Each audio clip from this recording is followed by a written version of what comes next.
আমরা সবকিছু চাইবো কার কাছ থেকে? সবকিছু দেবার মালিক কে? আল্লাহ।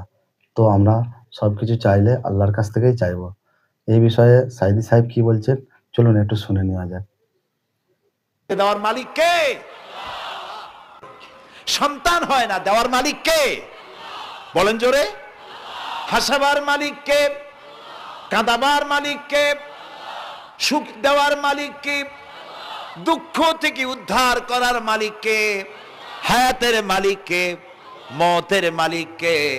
ফাআলুন লিমা ইউরিদ, যা খুশি তাই তিনি করতে পারেন। সুবহানাল্লাহ বলে। কোন?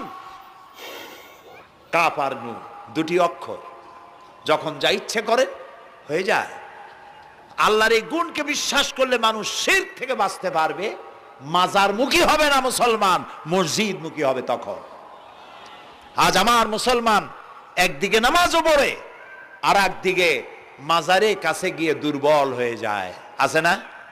আছে কি না? মাজারগুলির কাছে গিয়ে সাহায্য কামনা করে। আমার নিজের চোখে দেখেছি মাজারে গিয়ে কিভাবে সেজদা দেয় কবরকে। বলেন নাউযুবিল্লাহ।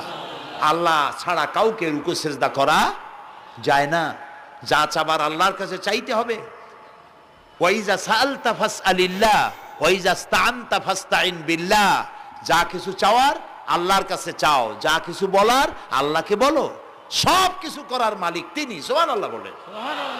এই জন্য মাজারের সাথে মুসলমানদের সম্পর্ক হবে না, মুসলমানদের সম্পর্ক হবে মসজিদের সাথে। কিসের সাথে? বলেন জোরে।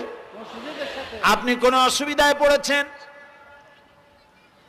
মাজলুম হয়েছেন, অত্যাচারিত হয়েছেন, চাকরির সমস্যা হয়েছে, ঘরে খাবার নাই, অসুখ বিসুখ হয়েছে, নানান ধরনের সমস্যায় পড়েছেন, কোনো মাজার নয়, কোনো পীর নয়, মসজিদের ভিতরে চলে যান, উজু করে মসজিদে ঢুকে 2 রাকাত কাজায়ে হাজাতের নামাজ পড়েন।